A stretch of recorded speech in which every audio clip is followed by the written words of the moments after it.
Let's go.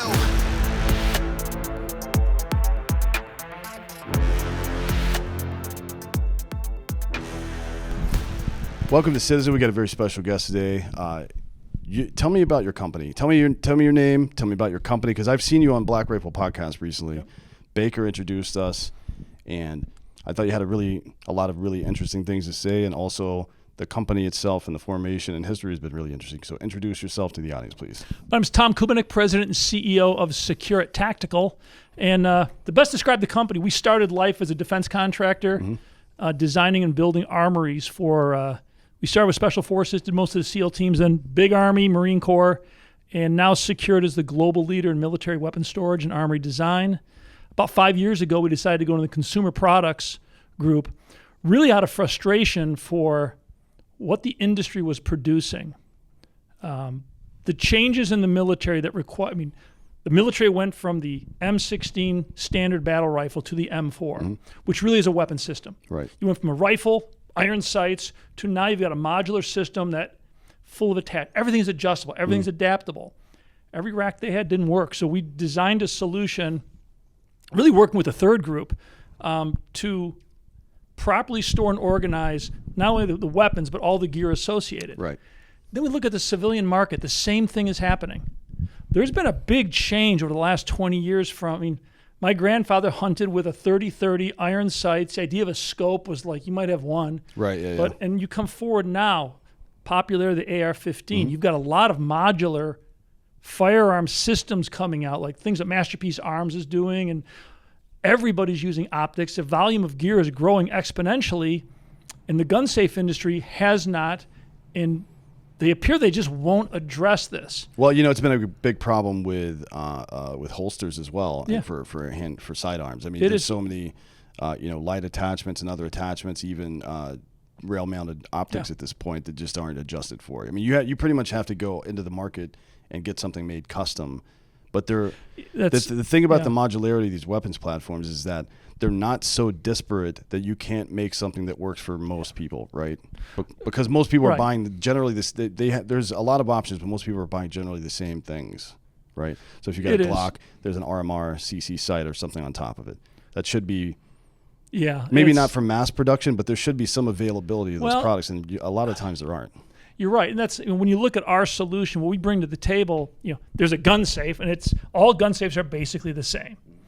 What we bring is really, it's a building block system. It's a modular solution that allows each individual to build the system that meets their needs. When we look at firearms storage, we look at the performance side. The gun safe industry is like outside of the performance aspect. Why do you buy a firearm? How do you train with a firearm? What is the purpose of a firearm? Gun safe is at the end of the day, lock it. Well, we bring performance into that. Your storage solution has to match the intent. Why do you own the firearms? Right. If it's for home defense, then your storage solution has to be congruent with that. Meaning you have to have ready access to the weapon without a bunch of bullshit. And ready access to the right weapon. We use the principles of decentralized storage. Our solutions are smaller, lightweight, modular. If you've got a large firearms collection, it makes no sense to stick it in a big metal box in your basement. Sure, yeah. Worse is to stick it into a big safe like you see in brochures. You got a great, big, huge, beautiful safe next to a fireplace and a pool table. And there's the advertisements talking about, heritage and showpiece. Like, dude, it's a safe. Yeah. It's not a showpiece. It's a metal box with a lock on it, yeah. The cornerstone of security is secrecy. Correct. My home, I'm never more than probably 3 seconds from being armed, yet nobody knows I own a firearm, unless you know me. You'd never see. But throughout my home, just following simple principles, and then having small modular solutions that can adapt to whatever I want to do. Yeah, my girlfriend thinks I'm crazy because, well, one, I even when I'm in my own home, I still have a concealed gun on me almost all the time, right? For me, I've been carrying a concealed weapon for, what year is this? For over 20 years now. Yeah. Literally every single day. So maybe it's just a comfort thing. I just feel naked without it. But yeah, I do the same. I have things placed strategically around my home. I just like that. That's a very small thing you can easily do that maybe, hopefully, never becomes relevant. Right. No, but in the case that it does, I'm really glad that it's going to be there. But I talk to people all the time. It drives me nuts. Yeah, I've got a big safe, boom, boom, boom. Oh, but then I keep a shotgun or I keep a rifle, keep a handgun next to my bed, next to my, I'm like, guys, when you look at, I always bring up Newtown as an example. Lonzo walked into his mom's house, picked up her rifle, and fired 2 rounds into her chest and killed her. So if her guns had been locked, maybe she could have defused this kid. So it's like you're trying to find a balance between accessibility but also exclusive access to the weapon, right? Absolutely. In my security is you've got to have, with freedom comes responsibility. Certainly. If I take on the responsibility of owning firearms, it's up to me to make sure my neighbors, family, friends are protected from, from accidents, from anything, from the wrong people. Yeah, and that's kind of the premise of this show, Citizen, is that if you want to, for me, there are 2 types of people in a society. One is a citizen who recognizes the responsibilities of them required to secure the rights that they want. Right. And the other person is someone that hopes that somebody else secures them for them, and that's a subject. That's not a citizen, right? Correct. Like if you refuse to take part in securing your own rights, then you don't actually have rights. You have privileges that somebody else is allowing you to have, and that's unacceptable from our perspective, right? Absolutely. It's there's a frustration point there because it's not hard, but I know a lot of people right now buying their first firearms. It's funny. There are more first-time firearm owners in the last 2 years than the previous 30 years combined. Yeah, and I talked to all of them saying, "Look, it's a life-changing moment. It's not you don't buy this and it ends up in your cupboard, in your closet, up on a top shelf, and you haven't shot it in 6 months. If you're going to commit to a firearm, commit to being part of the community and do the work and." You'll find at the end of the day, it's actually quite enjoyable. You're hanging out with great people. And is that me beeping? What is that noise? That is you beeping. I don't like that. All right. It seems to be fine. So let's just keep going. I got audio. Yeah, it's good. Video. The beep signifies 10% off. Well, no, it happened the other day. I don't know what it is. I think it's a download thing. Yeah, it is. All right. Anyway, sorry. We're going to leave this in, too, because I don't give a shit. Good. I like it. I like people to see my mistakes. I have no idea what I'm doing here. I can talk, but if running you all this worked equipment. at Secure It for 2 days, you'd realize one of our mantras is fail fast. Oh, yeah. Don't be afraid of failure. Jump in, jump off the cliff. You'll find a place to land. What's move that? Fast. I'm sure you've read Principles by Ray Dalio, right? If not, I recommend it. So one of the principles, it's like Principles of Life and Business or something to that effect is the subtitle. And one of the principles is hire slow, fire fast. Yep, absolutely. And he doesn't just mean with personnel. He's talking about if you're walking down a path, immediately when you recognize that is the wrong path, turn around and go the other way, right? I think that's a really good, because people get caught up in spent cost fallacy a lot. Well, I've done so much at this point, I may as well keep going, but that's stupid. People overvalue what they have and undervalue what they gain by giving it up. I see it all the time in people I know people in bad jobs that talk about their awful jobs. Say, dude, quit tomorrow. Just quit. Something will come along, but why? As far as we know, we're going to be here once. Yeah, people, do certainly get paralyzed by fear quite a bit. Yeah. And their personal and business lives, and I just don't think it's a very healthy way to go about things. No, and that's you can relate that back to firearm storage. When we talk about storage solutions and firearm storage, and we always talk about the performance side of it, is if you're going to buy my system, commit to practice. You practice with a firearm to be proficient. We practice access too. I tell everybody, I've got under my bed a fast box every night. For the first 30 days, I open it in the dark. Now, about once a week, I'll just turn the lights off. I reach down, and I can arm myself in like 2 seconds. Now I'm so fast. It's muscle memory. It's part of performance training, because if a window breaks, if you got gunfire in your house, I don't care who you are, you're going to be in a heightened state. You're high blood pressure, high heart rate. You're not going to be able to think fast. Without muscle memory, you will make mistakes. Yeah, there are physiological factors there. I mean, once your fight or flight gets activated, blood rushes to your legs. They start to tingle if you've been sleeping, right? So that's going to be off-putting for you. Not that you should necessarily be running counter ambush drills from your bed, right? But it is a good idea to be familiar with the equipment that you're trying to use. Certainly, I tell everybody, as guys, look, it's your ability to defend yourself is only as good as your ability to get into a position to defend yourself. And I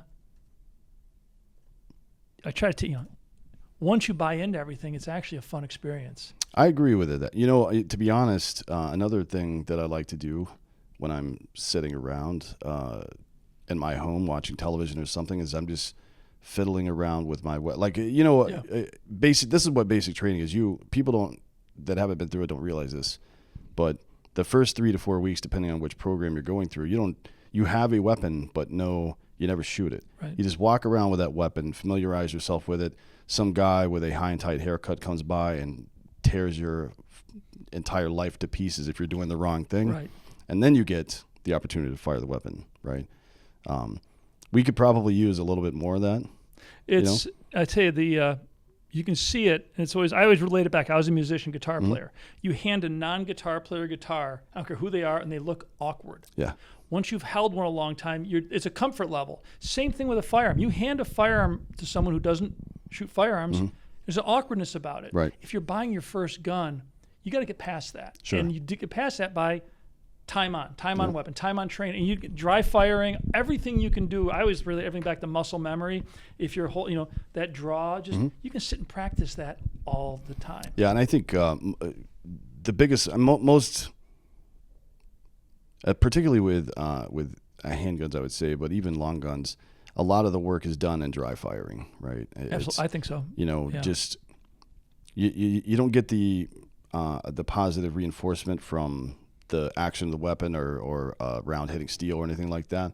But the mechanics are the most important part. You have to get 80% there before you go to the range, and then you can fine tune after that, right? It's funny. I'm not a clay shooter. I'm trying to become one. So I'm in a skeet league now. And I've only tried once, and I am terrible at it. It seems like it's an acquired skill, but I'm bad. So I sit and I've got my downstairs. I got my home office, little studio. I got my big firearm storage solution. I've got my shotgun there, and I go in front of the mirror. Every morning I go down, and just that motion of sighting, bringing it up, just getting sight alignment more quickly, right? Yeah. If I got to do that for 30 days, and I'm going to own that. I'll own it for the rest of my life. But it's, again, people underestimate. People who don't understand that when you do something, repeat something slowly and perfectly for 30 days, 36 days, it becomes muscle memory. It's ingrained. Sure. It's how you do. And the other point I'll add to that is how you do anything is how you do everything. Yeah. So if it's something you take seriously, then you better do that like like practice like you plan to play at some point. You know what I mean? Yeah. Like it always reminds me of these knuckleheads that run these self-defense academies that do everything in slow motion. And that's so like the Dust guy or whatever in Detroit, whatever his name is. That is not real. That's nonsense, right? Like you need to, someday, some member of your family or even a stranger is going to depend on your competency. And you're opting into the responsibility by first purchasing weapons and then by arming yourself and carrying those weapons, right? Like you don't have the option to set out the fight. No. If you've gone that far. So you better be ready to fight. Yeah, there's some things I practice very slow, but you also do speed. It's two different. I practice slow for precision of motion, but then you've got to practice reaction time as well. Or, again, I'm not a big handgun. I'm not a handgun shooter. I'm a rifle shotgun guy. In fact, in New York State where I live, I do not have a handgun permit. We're doing our class. I'm going through the class and getting my handgun permit in about a month. What state are you guys in? I'm in New York. So it's People's Republic. I don't know what you want to call it. Yeah. Where I live, it's foothills of the Catskill Mountains on a lake. It's beautiful, great hunt. It's just a gorgeous area. And it's all conservative, but there's enough people in New York City to keep that state just a mess. Yeah, what do you think about that? I mean, it seems like what we've seen relatively recent for a number of factors, but New York and California particularly are shedding more citizens than any other states in the union for a variety of reasons, but I think that is one of them. It is. I mean, they're trying to create a utopian world, and I think they look at it as the people that are leaving are the people that we don't want. They're against us. But the states, California, I lived there for 20 years, is turning into a dump. Yeah. I mean, Los Angeles is bad. San Francisco is a mess. Yeah, I lived in Oakland I lived in Piedmont for 8 years or so, give or take, and I worked in San Francisco, and I think I moved there in 2011, and by the time I left, it was just awful. Yeah. I mean, it was unlivable. People were shitting in the streets. Yep. Like I took the BART from Oakland over to San Francisco every morning to go to work, and would walk past it looked like a third world country. And I don't understand. My question to people, I've got liberal family members, I got liberal friends, some of them, and I always ask them the question, okay, take California. Politically, they are getting exactly what they want. They've got liberal, they're voting on all the laws they want to vote. Can you tell me, when does this start working? Yeah. And I can't get an answer because they always said, we're just not doing enough of not. Wait a minute, California's doing all of it. Yeah, they're spending $1 billion a year, I think, on homelessness in LA, something like that. So if that's not going to cut it, then I don't know what will. A society has as much crime as it tolerates. Mm-hmm. And we're looking at now is people are tolerating a lot of crime. Well, you're a New York guy. You remember when Giuliani and Bernie Kerik cleaned up New York City in the mid to late 90s. And it was a dramatic crime. The first thing they did was they cracked down on fare jumpers on the subway. Property crime. I mean, it's broken window theory, right? Yeah, right. If you fix the broken windows in a bad neighborhood, just fix them right away.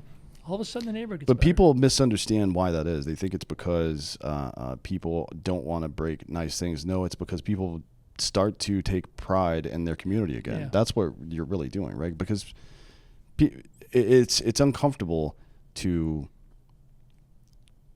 live in a place where people are suffering. I think it's hard. It's hard to witness. Yep. That kind of stuff, and it's hard to hate people up close, right? Because as human beings, we're naturally empathetic to some degree because we're social creatures, right? And it's hard to see that stuff, and that's why even the leftists in California that are witnessing this stuff now, you see guys like this dude the other week who is a lifelong progressive Democrat spraying some old homeless lady in the face with a water hose to get the fuck off of his property. Yeah. And that's a sad situation that ever had to come to that. You know what I mean? Because how many times did someone call the police? How many times did someone ask this person to move? What's being done to treat this person in the first place to keep that from happening? Instead of just offering them food and needles. Yeah. Maybe we should have done something else, and it's very uncomfortable for people, and it drives them to extreme lengths sometimes. When you go back 30 years, when they didn't accept people living on the street, people didn't live on the street. Right. Yeah, I mean, it's people will work very hard for a minimum for their minimum level of comfort. Yep.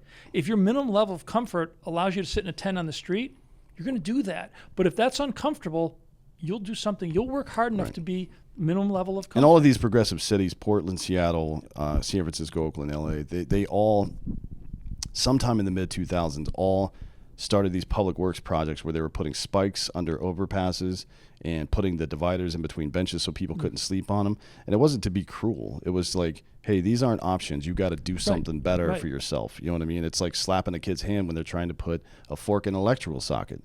You know it's bad for them. You can't let them do that. There's other options to be had here, And we're at a point now. I look at California. I don't see how they get back. No, without a complete economic collapse of their government. 2024 is going to be really interesting because I think Gavin Newsom's going to try to run for president, frankly. And I'm not sure how he's going to do it when he took a $10 billion surplus and turned it into a $100 million deficit or $100 billion deficit in 1 year, right? Like that's a hard sell for people. Yeah, I don't. I do think that conservatives are going to continue to gain. I think it's going to happen. I think there's an underlying frustration. I've got a lot of friends, family members, Democrats. There's an underlying frustration in the politics of the Democrat Party, and it no longer represents the bulk of the Democrat, the actual population, and they may talk a big Democrat game, but when they close the curtain, I think they're going to go the other way. You can probably say the same thing about the Republican Party at this point, right? I mean, it's... You know what? If the Republican Party had some balls, Jesus Christ, it drives me nuts. I ask people this all the time. When's the last time the so-called conservative party did something conservative? right? I'm going to say probably if you go back to Newt Gingrich and those years, they had a balanced budget for, was it three or 4 years? They balanced the budget. 94 to 97, right. I believe. Yeah. And once a budget is balanced, you accept that. All of a sudden, now the politicians' creative thinking is, okay, we're a balanced budget. So if we want to do this, we got to get the money from somewhere. It's not right now with they don't care. Just fund everything. Yeah, it's just crazy. It's pretty bizarre, and there doesn't seem to be a lot of pushback from the Republican side. They just negotiate to get their piece of it. You right. know? They're so worried that if they don't bring the pork back to their district, Schumer is loved in New York State. He brings a lot of money to the state. Yeah. I disagree with his politics, but I get people see the money coming in and they vote for him. Well, how do you reconcile AOC being reelected after effectively losing her community about $30 billion, right? Yeah. And losing the state $1 billion in tax or $3 billion in tax revenue. There's an urban mentality of educated urban livers. People who live in cities, New York City. They have college degrees. They work. It's a mindset that I don't understand because the only way I can really look at it is if you live in a big city, live in New York City, live in Los Angeles, in a true crisis, major event happens, earthquake, something horrible, you look to the government for help. They're the only ones that can help. If you live in a small town and something major happens, you look to your neighbor because they're the only one that can help. Yeah. And I think that's the mindset difference between conservative and liberal is conservatives, they look to themselves and their neighbors. We got to solve problems. Sure. The liberal Democrat says, solve my problem. Yeah. And they yield their authority, they yield their freedom to a political power that they believe will take care of them. Well, you know what? In Minneapolis, they had fires in the streets, and all those liberals and all those beautiful condos downtown, they called the police and they said, sorry, we're defunded. A lot of them went out and bought firearms, and that was a turning point. Yeah. I mean, look, maybe that's just a micro version of the soft men being made hard by hard times, I think so. And it's not necessarily a net negative for society that happens either. No, no, it's not. Just building the resilience and the self-reliance is a big part of weaning people off of the federal government entirely, which is, I tell people this all the time. If you want the federal government or any government, the state, generally speaking, to stop interfering in your life, find the problems they're solving and figure out a way to solve them yourself and your community, right? And kick those assholes out. And stop letting them have authority over you. It's my belief that when you give somebody something that they didn't earn, you diminish them. I agree with that. At some level, somebody who's on, if you're getting from the government, I get it. People have hard times. You need help. I got no problem. You know what? I've been dirt poor. I've made a lot of money, and I've been poor again. And I've had a bit of a roller coaster. But when you get in these situations where the government's always coming in these communities saying, we'll give you this, we'll give you that, you're diminishing their self-image. You're turning them into dependent people. And it's a horrible thing to do. Yeah, and the unfortunate and ironic part of that is that I can't think of many people that I know personally who, if their neighbor came to them and said, hey, I'm having trouble with the bills this month and food and stuff, and my kids are suffering, can you help me? It's a hard thing to do to ask that. It is. But it's an even harder thing to do to say no to the request, in my opinion. I would never say no to that. No, I believe that most people, they talk about racial this and all this white this and all this bullshit, but it's been my experience that when somebody stumbles and falls, whoever is next to them will lean over and help them up, regardless of who they are, where they're from. And I see that all the time. And I do think the government is driving this white privilege, black this, Asian. They're cutting up into groups, and most people, I think, are decent. Most people will help you out. Yeah, it's this is an iron law. If somebody's trying to divide you, they are trying to conquer you. Right? Absolutely. That is how that works. Cut them up into little groups, get them to fight each other. I mean, look at the effectiveness George Soros has had in funding. He's put millions and millions of dollars into getting hundreds of millions. Yeah, ultra-liberal prosecutors in these cities. They're no longer prosecuting crime, which is the worst thing you can do. Right. Is not hold people responsible for their actions. Yep. I mean, think about think about how quickly a child will become unruly and petulant if they're not disciplined. It's and then expand that to all of broader society. I mean, that's clearly not a winning strategy. No, it's not. They've attacked that. They've attacked the American family. The concept of the American family is they're trying to change that. And when you look at all the data, all the statistics, the greatest thing you can do for a child is have a husband and a wife raise them. Right. Regardless of the environment. Having a husband and wife, man and woman together, raising a kid puts that kid at a huge advantage, regardless of race or anything else. I mean, you need any human being to develop as a human being needs a positive male and female role model in their life. And, you know, it isn't always possible. Things happen. People die. Absolutely. You know? People get estranged. Some people are shitbags and you don't know it until it's too late. But it's something I like to tell people a lot. Like, if you're in one of those positions, well, there's two parts of this. If you're in one of those positions where the other, I guess, gender is not being represented in your child's life, you better find somewhere for it to get represented, or they're going to have a huge deficit in their life. And if you as a person want your community to be better, you need to make yourself available to fill those roles, if possible, to be a Little League baseball coach, or if you're a woman, to be like, I don't know, dance instructor for little kids or whatever they do, right? Like, be available to be a role model for that child. Whatever the role model is. I agree. The transition from child to adult is probably one of the most difficult things you go through in life. From a hormonal, I mean, everything happens without having proper role models. That's why you see, when you look at actual firearms violence statistics, the number of young adults that are shot and killed, that are shooters, single family. Yeah, 80% or more are fatherless homes specifically. Exactly. And you know what? There's going to be a role model there. If father's not there, it's going to be somebody else, and it might not be who you want. Well, it's never going to be who you want, right? Typically, unless you go out of your way to make sure it is. Yeah. And I'm not sure how we get that back.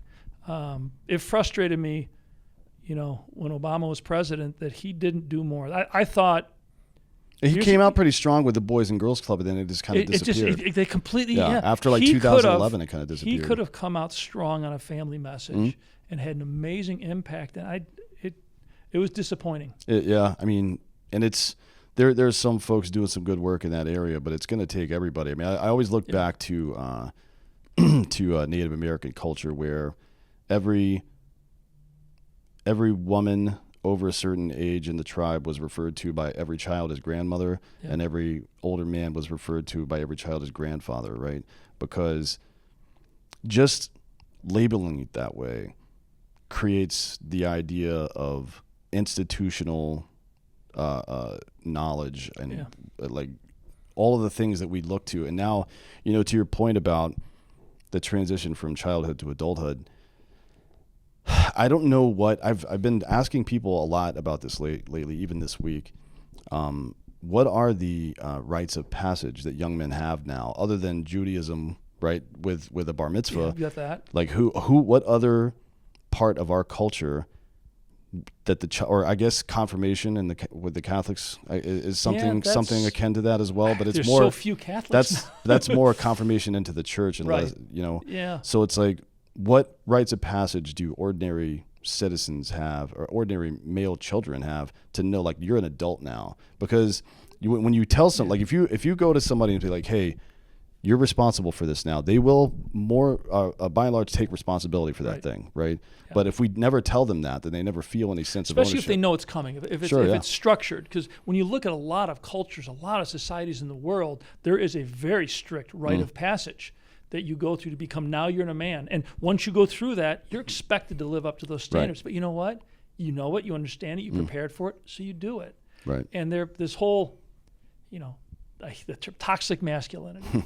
All that's, it's just, holy cow, I'm looking at, like, you know what? There's assholes out there. Okay. On both sides, both sections. Sure, yeah. There are, 100%. but it's, when did American men stop raising their boys to be men? And most of the guys I know are great dads and do a great job, but I see a lot of lost 23, 24-year-old guys that just, they don't know what to do. We're talking about rites of passage. Yeah.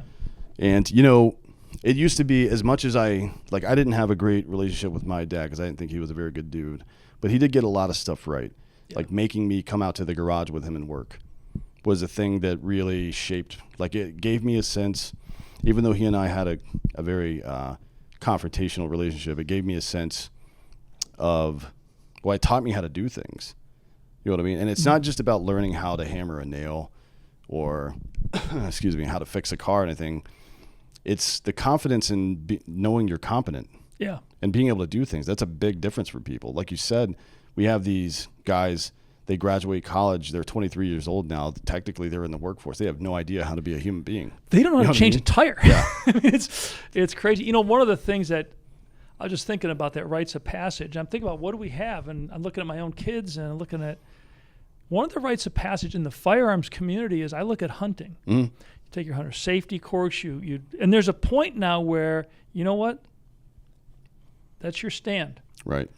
You're the, like, this is your day. You got to keep it up. You got to do the whole thing. Take it, boom it. You're gonna you shoot a deer, you field dress it, you get it down.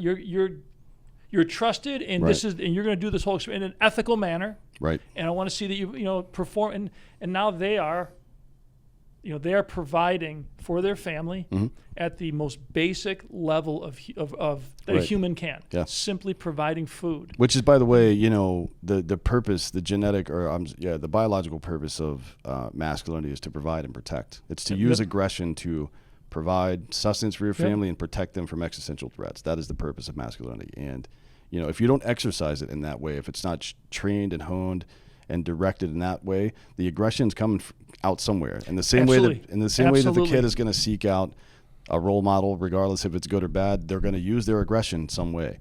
And we see this when people, when especially these young men get divorced from the true purpose of this, right? It turns almost immediately into nihilism, because whether they can admit it to themselves or even recognize it or not, something inside them knows that they're not fulfilling their purpose, and it leads to nihilism. And that nihilism, it trends almost entirely in a negative way. Sometimes people can get themselves out of it, but what we see are people who look to gangs, people who look to, like in other countries, join terrorist groups, and then there's the depression and suicide part, and then there's the mass shooter part. These are all symptoms of the same disease. Yep, it is, and yeah, the satisfaction of taking the other path, the satisfaction of knowing you're doing it right and you're doing it, it's almost, there's no gray area. It's one or the other, because once you move one direction, once you go down a path, it's tough. You can make changes, but it's hard to turn around. And I think shame and pride are useful things. We don't seem to like that much anymore. We like to tell people that they're beautiful just how they are, and they're not. You know what? You're ugly. And why do we not keep score at 5-year-old soccer games? The kids know. Yeah, they know. But we don't want them to lose. Well, you know what, son? You know what? You lost. What did you learn? Okay, what could you do different? Okay, what will you do if you want to improve? Great, let's see what we can do. Yeah, I mean we're reinforcing mediocrity. Absolutely. And what do you expect the outcome of that's going to be? I mean, it's not very obvious what it's going to be. Well, I mean, look at the heat Elon Musk takes. He happens to be worth hundreds of billions of dollars. Not because he took money from people, because we value his company. We bid the stock up, so he's worth a lot. But here's a guy that should be celebrated. Yeah. I mean, why aren't we celebrating the huge victories? We're not. We're black. That's not good. What do you mean it's not good? Well, he has too much money. No, he owns a company that will. I mean, liberals go crazy, but he'll be responsible for the America going to electric vehicles. Yeah, I mean, he already has been. It went from 0% to 6%. Yep. In, I guess, in about 7 years, something like that, which is, way better than the federal government did with solar energy like Solyndra. $300 billion got wasted amongst these companies. Why wasn't that investigated? I have no idea. A lot of people don't know about that one, but that was just a slush fund bailout. Yeah. I used to drive by it all the time. Oh, did you? Because it's on the way from Oakland to down to to San Jose, I think. But I used to drive by it all the time, and every time I looked at the building, I'm like, Jesus Christ, that's not even real. That was a boiler room. It was. I don't even know if they had offices in there. I think they just built the building, took the money, and left. It's that was an Obama administration thing that I don't know why nobody. I don't know why why didn't the Republicans scream during that. Well, I frankly, I think that maybe every now and again there's an outsider politically, but I think that the greater political body is akin to an aristocracy, like the Roman aristocracy, and before they will support any cause, they will defend the aristocracy itself. Yeah. Right. That's why people hated They Trump call it so the much. institution, right? Yeah. The institution of the Congress. That's why people hated Trump so much, because he didn't respect any of the old rules. No, it's and true. you know, like, I didn't agree with everything he did or said. I certainly thought he was kind of a jackass sometimes, but the reason that everybody comes after him all the time isn't because of his policies. It's because he was a threat to the aristocracy in this country. Absolutely. Right? Again, I agree with you. It was like, don't talk. Yeah. But Just slapped his the phone actual out of his hand. Yeah. I mean, he's the only one of the few presidents in my lifetime that said, "This is what I'm going to do." He got in, and he checked boxes. I mean, he got it done. The last one I can remember, honestly, and this is well before my time, obviously, was Eisenhower that did stuff like that. And he was also the one that warned us about, military-industrial complex and things like look, having a strong security force is a good idea. It's why it's in the Second Amendment to distribute that even amongst the civilian population. It's a good idea. Yeah. But when you have profit motive involved there, then you start wars and you stay in wars that you shouldn't be in because it's making people money. You know what I mean? It's happening right now. It is. I mean, a lot of people don't realize we are in a proxy war. And what they also don't realize is that of the $100 billion we've sent to Ukraine, $74 billion of it hasn't left the United States. Right, it's gone to United States companies. Right, we're not sending them cash; we're sending them U.S. products. Right, and we're sending them U.S. products at retail cost. Right, which is it is what it is. That's how the complex works. We could use technology to end that very quickly. Right, if we had any balls. Yeah, Russia is like the most. I don't know why everybody. It's been throughout the entire Cold War. Yeah, they had nukes. That was part of it. And their intelligence services are pretty good, but their military sucks. Yeah. And we've known that forever, right? We've seen them fight before. They're not good. They still fight like it's Korea, So what are we doing here? It's very, like, whenever I look at a complex problem like that, this is like an old Sherlock Holmes thing. When you eliminate all the impossible answers, the remaining answers has to be correct, regardless of how unlikely, right? That's Sir Arthur Conan Doyle said that. It's like, that makes perfect sense to me. And the most obvious solution, or the most obvious answer here, is that everybody knows that Russia has an incompetent military, right? But we can set them up as the boogeyman right now and fleece the American people of billions and billions of dollars, and even get a lot of the American people to root for us as we do it. Yeah, that's a very easy plan to pull off. They're doing it right now in front of our faces, and half the country likes it. Yeah, it's. They don't talk about a win. Yeah, they do. It's more perpetual, isn't it? You don't think about it, but and also even now, I think that's become old in the news cycle, and they're trying to move. They're trying to get past the document scandal. Yeah. It's it's funny. A lot of my friends and people I know post like, "When's the raid on Biden's compound going to be?" It's like, it's not going to happen, bud. No, and you know what? He is. How his wife got behind him to run for president makes no. I mean, the poor guy. He should be sitting in a lawn chair on the beach enjoying his grandkids. Yeah, I agree with that. He shouldn't be president. It's hell,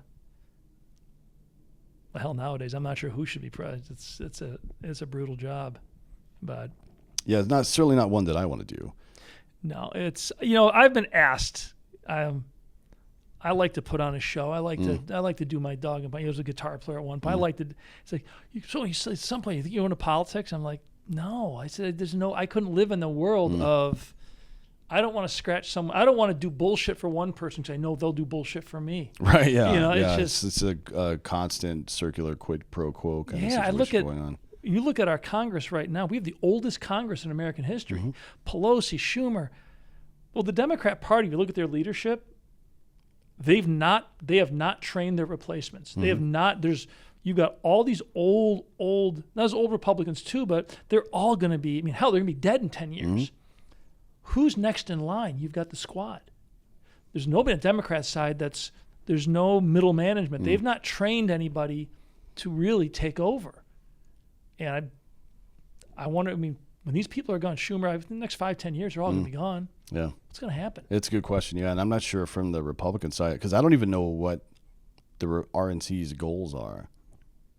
Like, they have a bulleted list on their website, but I don't know what they're actually doing. Is there confusion between fiscal conservative and religious conservative? Maybe, yeah. Because they're certainly not fiscally conservative. No. You know, the largest expansion of the federal government in history happened under George W. Bush, as did the expansion of the surveillance state. Yep. So in every way that we think of conservative, they are not anymore. No, they use 9/11 as a reason to, wow, don't let a crisis go to waste. Yeah. Look at what they've created. Yeah. And they did that. Carter did that with the Department of Education. Sure. Yeah. Was a huge. I mean, look at that. Even to some degree with the Department of Energy under Carter as well. Yeah. During the gas crisis and stuff like that, gave them broad. I mean, this is something that's been both sides at the federal level, both sides of the political aisle at the federal level have been characterized over the last 40 years or so by using shitty situations to expand federal power. Yeah. And one side is supposed to be diametrically opposed intrinsically to that kind of a thing, but they've been just as complicit. It is, because at the end of the day, they're elected, they get reelected, and now they get kind of addicted to the power. Oh, yeah. I think term limits would solve a lot of that. Sure, yeah. I don't see how they'll get. I mean, there was a point when that might have been possible. Mm. I'm not sure, unless the American outcry gets so strong, because eventually the people scream loud enough, politicians will react. Sure, yeah. Yeah, but I mean, once you give power to somebody, it's difficult to pull it back. Yeah. I mean, we have, this is why I think every American, look, I don't think the federal government should even exist, frankly, but if it is going to exist, any bill that gets proposed, voted on, and signed into law should have a sunset clause, right? This exists for 2 years or 3 years or 5 years, then it goes away and you got to re-vote on it again. Because just changing how the institution of America works on a whim, and now it exists forever. It's the same thing we do with our judges. We appoint federal judges for life. That's crazy.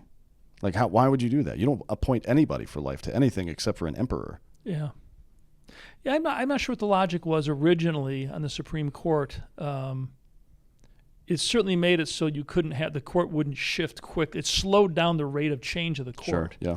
But that's probably not a bad thing. No, I think in that regard, but either there's a complete breakdown. There's a point when the power goes back to the people. Mm. The problem is that at a point where we're all shooting each other. Yeah. It's well, I mean, crazy. I think from my perspective, I think that's their defense against what is just federalism. It's our system of government and how it's supposed to work, which is that power resides at the lowest possible level, all the way down to the individual. The way to combat that, if you're the federal power, the largest power, is to pit people against each other. Yeah. Because they feel when people propose an idea like, I think we should eliminate federal power and let people handle it on their own. Well, what are we going to do without the federal government, right? Because we all can't get along. Well, we don't get along now with the federal government. No, it's all the money. Every state wants the federal dollars, but you're right. I mean, it's the federal government should organize trade between states and protect our borders. That's really all they should be doing. Yeah. And stabilize currency. Again, that's trade. Sure. But I'm a big believer in states' rights, and. Well, so are the founders of the country. That's why they wrote the 9th and 10th Amendments to the Constitution, right? Well, I think it's the trade, that trade clause that they've used to hammer those and give the federal government so much power. Right, is regulating trade has been expanded into so many things. But there was no provision to allow the states to take back power. Right. I mean, it's very difficult. Not articulated. Yeah. I mean, what we see is nullification typically is the best way to go about doing that. I just had a conversation about it this morning. It's something that New York to a lesser degree, but California and Massachusetts especially did with weed and gay marriage. Right. They were like, this is not the federal government's business. It's not our business. Do whatever the fuck you want. Yeah. And if the federal government's got a problem with it, they can go fuck themselves. They did that with two major issues, two of the major social issues of our time, as a matter of fact. And we're very successful at doing it. We can do the same thing. You just have to have local and then state buy-in on a mass scale to be able to accomplish something like that. But it is not impossible. And as a matter of fact, it's not even difficult. No, but Massachusetts and California did not have difficult times doing that. No, New York State. I mean, the fear I think in New York State is they are so addicted to federal dollars. Oh yeah. That they're so afraid that the feds are just going to say, "Hey, if you take that path, we're withholding these funds." Right. And I mean, New York State is not sustainable. Not at this point, yeah. No, but there's states like Texas and Florida that don't need federal money, right? Texas is the only state that actually there's no federal land in Texas. They actually could pull out. Yeah, there's a guy, I don't remember his name. I've communicated with him a couple of times, but he wrote the book Texit, which is about secession. I mean, look, I wouldn't be morally. People get romantic about the United States being one organization, but it wasn't ever one organization. It was a federation of states. Right? We are a republic of states. We are not a country. I mean, that's what federalism is. Yeah. That's the way it was designed to be, is to make sure that no central authority could come capture this. But now, Joe Biden can. Well, certainly he's not doing it because that dude he can't read or write or think. Or anything. Truly. I mean, I disagree with his whole career politically. Yeah. I think here's an old man that just is being propped up by a bunch of assholes. At this point, it's like watching Britney Spears on Instagram, isn't it? It's a car wreck all the time. You like can't take your eyes off it. It's like watching an old man with a bad toupee hit on really young girls. Yeah. It's pathetic. Yeah, it's sad. It really is sad. But he somebody from his administration, to be honest, probably the chief of staff, who was talking to the other members of Congress in both houses and says, "Hey, we want to get rid of short barrel rifles, or we want to do another low-hanging fruit sweep to do a gun registry. So we're gonna have an unelected bureaucrat at the ATF make a new rule without any congressional oversight whatsoever, and just decide that this thing that's been legal for years is now going to turn 20 to 40 million American citizens into felons." Yeah. Again, I'm a rifle guy. I love long-range shooting. That's what I do. The brace. Why is it bad? To me, it seems like if you're making a handgun a little bit bigger, that should make anti-handgun people happier because now you can't conceal it. Yeah, they say that it's smaller than a standard rifle. Like for some, they just put an arbitrary limit. If it's under 16 inches, that's not okay. You have to get a license for that. Why? What's the fear? I mean, what is the negative side? Because it's smaller, I guess. But there's no. It's smaller than a typical rifle, they say. Yeah. But it is more powerful and more accurate at distance than a standard handgun. Both of those things are true. Okay. But there is no data to suggest that they are used in crimes more frequently. My next question is, like okay, let's pull the data. What percentage of crime, handgun or gun violence, involves this product? I'm going to guess it's less than 1%. Well, about 68% of all gun deaths are suicide, right? Yeah. First. Correct. And of the remainder, about 70% are handguns in inner cities, right? 70% with one type of weapon in one location. Yep. So rifles of all sorts account for about 1.7% of gun deaths, I believe. And when you talk about the big scary assault rifle, whatever the fuck that means, including the SBR, it's a fraction of 1%. I did the math on it. This was about 4 or 5 years ago. I was speaking at an event. So I did as much research as I could pull, and I went over, it was like a 7-year period of pulling records from, it was from the Justice Department and it might have been FBI. I did do some digging. I used just Google and the web, and I was able to get a lot of data. And the CDC carries this information as well if you want to do further research just for the audience. It was over a 7-year period I looked, drilling down. And annually, average in America is about 80 people are killed with an AR-15. And of those, half of those are suicide, and another big chunk is accidental discharge. It's not, the gun was not intentionally fired at somebody; it was discharged and someone was killed. But it's the least used gun in crime. But it's it's scary. Oh, big time. And you know what though? But I'm okay with the government making those arguments. Sure, yeah. Because it's farcical and it gives them something to talk about for their constituents. They're all buy into it. That's fine. You can talk all you want about it. It's not going anywhere. No, they're not. I mean, this is, people ask me like, what is everybody going to do about it? I'm like, well, you've got a bunch of these pistols with braces on them. What are you going to do? And they're like, nothing. I'm like, that's exactly what everybody else is going to do. When New York State passed the SAFE Act, which made a whole bunch of guns illegal, and or if they don't register them, nobody did. And I talked to a lot of law enforcement, and the way they looked at this was they're not enforcing this.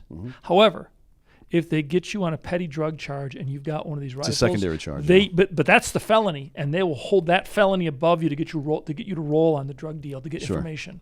And that's how they're using it, I think, as a leverage play to get information on lesser charges. But it's, again, when your government is passing laws that your local law enforcement says, don't worry, we're not going to enforce it. What does that tell you? It just happened in Illinois. So Illinois statewide ban on what they call assault rifles, AR-15s, are banned in Illinois now. And already 80+% of sheriffs in the state have said we will not enforce that. And so much so that the Attorney General made a statement yesterday. It was like, well, we'll find other ways to enforce it. It's like, look, you start sending state police into sheriff and sheriff deputies, counties to do shit, that's not going to go well. They're going to be pulled right over. Yes, they will. Absolutely, as they should, because the sheriff is the most, other than the governor, the most authoritative person in a state in their county. Correct. Right. Correct. Only by the people for the people. Correct. And only the governor only the governor can even charge them with a crime that involves their official duties in office, right? So it would be state power had to take on. I mean, what exactly is the governor of Illinois going to do? Arrest 80% of the sheriffs in Illinois? That ain't happening. And then arrest what percentage of the citizens own these rifles? And that's how nullification works. That's why it's so effective, because the silent majority, whatever you want to call it, you don't have to get in a room together. You don't even have to have a conversation. You just have to say no to bullshit. That's how it works. I was saying, when the people that just want to be left alone get involved, shit happens. It's usually not good for the people doing the poking and prodding. I got to believe the Supreme Court's not going to let that sit. No way. I mean, they just reversed the bump stock ban. There's no way they're going to let an assault weapons ban go through. They did the ban. New York State was you could get a handgun permit, but you could not carry unless you had a concealed carry permit, which was virtually impossible to get. Well, now they threw that out. Yeah, and they threw that out, and now it's every state, from the federal perspective, every state is now a shall issue state. L.A. isn't cooperating, and now there's multiple lawsuits again, and they're going to end up.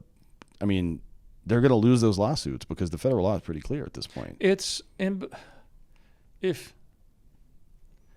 If actual smart people would actually look at data, they'd realize that they're just these are the wrong arguments. These are the wrong talking points. Just guys, the rights and our ability to own firearms is not why there's gun violence. There's 400 million guns owned by at least 50 million people in this country, and if that was the problem, nobody would exist. Right. That's like exactly. There's only 350 million people in the country. If 1/7 of them were armed lunatics.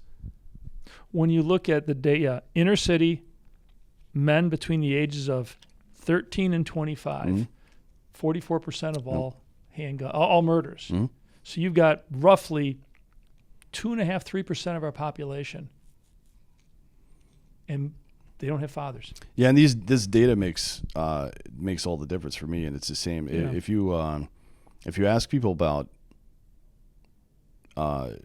this is actually really interesting. I heard about this recently. So I believe it was Douglas Murray. I'm not sure if you're familiar with him. I know the name. But he's a conservative British author that talks about culture and society and stuff like that. So there was this study where people who were center left and then solid left and then far left, they were asked, how many unarmed black people do you think are killed by police each year? And the center left person said, I think 200, and the solid left person said 2,000, and the far left person said over 10,000, and the answer is 9. Right? So you are orders of magnitude 10,000 times 10,000 apart from reality there, and there's a reason for that, and it's because people are being programmed to believe this shit. Well, it's when you look at actual statistics, what percentage of law enforcement officers even discharge their weapon ever discharge their weapon in their whole career? It's not high. No. Yeah. It's I think it's something like in the high 80s, guys never even fire their weapon. That's correct. It's a ridiculously small amount of people. why the left decided to go after law enforcement as that's the problem. Because now you're going to see New York City having to go to a contracted outside private security force. Sure, Because there's no enrollment. Which, in by the police way, academy. Great. From my perspective, that's exactly how it should be. The problem now is you've got government bureaucrats contracting with agencies, and they're going to be going for the lowest bid because they don't want to spend any money. And sure. you're going to. Well, I think the only way to combat that is for the individual community to say, like, look, Piedmont and Oakland, it's up on a big hill in Oakland. They did this maybe 20 years ago. All the residents got together and were like, hey, we're not Oakland anymore. We're Piedmont. We're going to fund our own police force. And technically it is a public utility police force, but they could have just as easily done it with a private police force. Any community can create their own security. And but look at they did the neighborhood watch groups. It was years ago. It worked. Yeah. Anytime a community gets together and just sits down and talks, just say no. Right. They benefit. But again, we're in this world of walling things off. Sure, and trying to solve problems downstream as well. Well, look, I really appreciate you coming today. This has been a very interesting conversation. Love your company. Love what you guys do. I like that it's not just about the product, but it's also about the utility of the product and making sure people know how to use it. You know what? We design for performance. My background, I build armories for military. Sniper goes into combat, he's got one shot. The rifle has to perform perfectly. You got to consider that. So it's I appreciate being on the show. It's nice to have a place to sit down during the shot show. Take a little break. It's always crazy. Take that thing off, your lanyard off for a little bit. That's Tell everybody where they can find you, where they can find your products. Guys, just Google Secure-It. We are SecureItGunStorage.com, and Secure-It Tactical is the military side. But if you just Google Secure-It, you'll find us and do some learning. And look, if you're going to own firearms, if you want to defend your home, store your firearms in a manner that's congruent with why you have them, and then practice and train. Be ready. Be prepared. Love the message. All right. Thanks a lot for coming. Appreciate it. And thank you all for listening. This has been Citizen.